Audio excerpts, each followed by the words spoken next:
Bonjour à tous, je vous ai proposé un premier clip sur les mini-planètes qui présentait le principe de base, le mode de fonctionnement de base de la mini-planète, mais on va voir aujourd'hui qu'on peut faire beaucoup mieux et beaucoup plus avec ce principe en utilisant l'IA en complément. Donc comment est-ce qu'on procède? Alors, nous sommes sur une image dont je vais tout de suite vérifier la taille. Une image qui fait 5964 pixels sur 3976 pixels. Or, l'IA fonctionne correctement sur 1024 pixels. Donc on va réduire notre image à 1024 pixels. Attention à bien garder les proportions, c'est-à-dire cocher le petit cadenas à gauche. Et là, je peux demander 1024 pixels. Ok, ça me fait une image qui est plus petite. Maintenant, pour fonctionner en mini-planète, il faut tenir compte de la circonférence de notre image.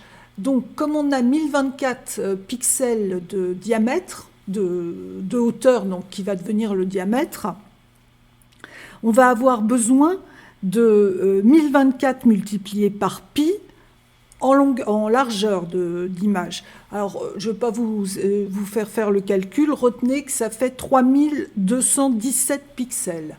Donc je vais aller dans Image, taille de la zone de l'image cette fois-ci. Je reste sur mes 1024 en hauteur, mais je demande en largeur 3217 pixels.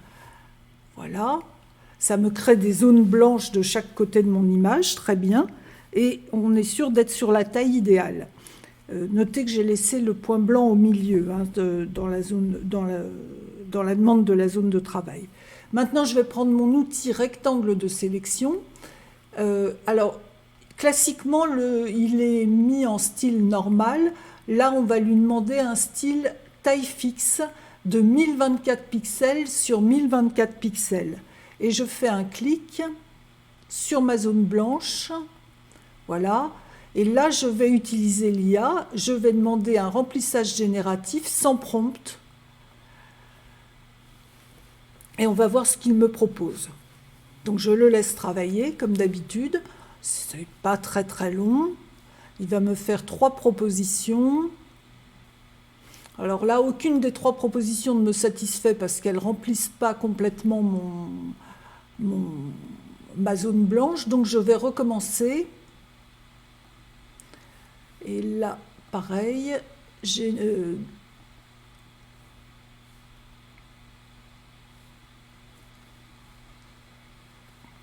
Et là, j'ai une proposition qui me satisfait, donc je clique dessus et je vais faire la même opération côté droit sur la zone blanche de droite.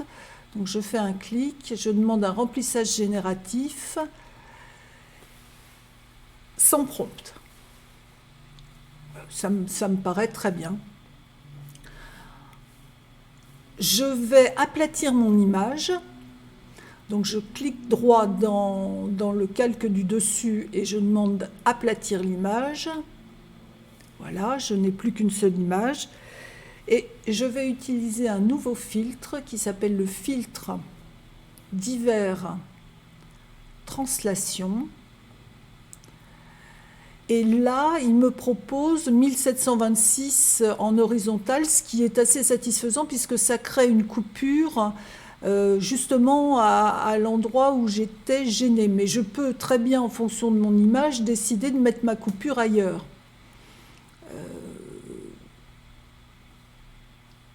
Voilà. Alors, ce qu'il faut retenir, c'est la valeur qui va être choisie. Là, en l'occurrence, on choisit plus 863. Donc, on se note plus 863 quelque part. On verra qu'on en aura besoin tout à l'heure. Et là, je dis OK. Et ça va me permettre d'utiliser de nouveau l'outil rectangle de sélection pour traiter de cette zone. On voit qu'elle est pas bien liée, cette zone. Donc, l'outil rectangle de sélection et le remplissage génératif vont m'aider, de nouveau sans prompt, vont m'aider à créer quelque chose d'homogène. Donc je laisse travailler le remplissage génératif. Voilà, ben, il m'a fait quelque chose de satisfaisant. Donc maintenant, je dois de nouveau aplatir mon image. Donc clic droit, aplatir l'image. Voilà, je n'ai plus qu'une seule image. Je retourne dans mon filtre translation, donc filtre divers translation. Et là où j'étais à plus 863, maintenant je vais aller à moins 863. Donc je mets un petit moins devant, voilà, et mon image retrouve son allure d'origine. À ceci près que les deux extrémités se rejoignent exactement maintenant. Donc tout l'intérêt. Et là, je peux reprendre mon processus classique de mini-planète, c'est-à-dire que je vais faire image, taille de l'image, et je décoche le cadenas et je mets 1024 en haut pour obtenir un carré. Une fois que j'ai mon carré, je retourne dans image, rotation 180 degrés, et ensuite dans filtre, distorsion, coordonnées polaires, je vérifie que je suis bien en rectangle en polaire, je dis OK. Je vais agrandir mon image pour y voir plus clair.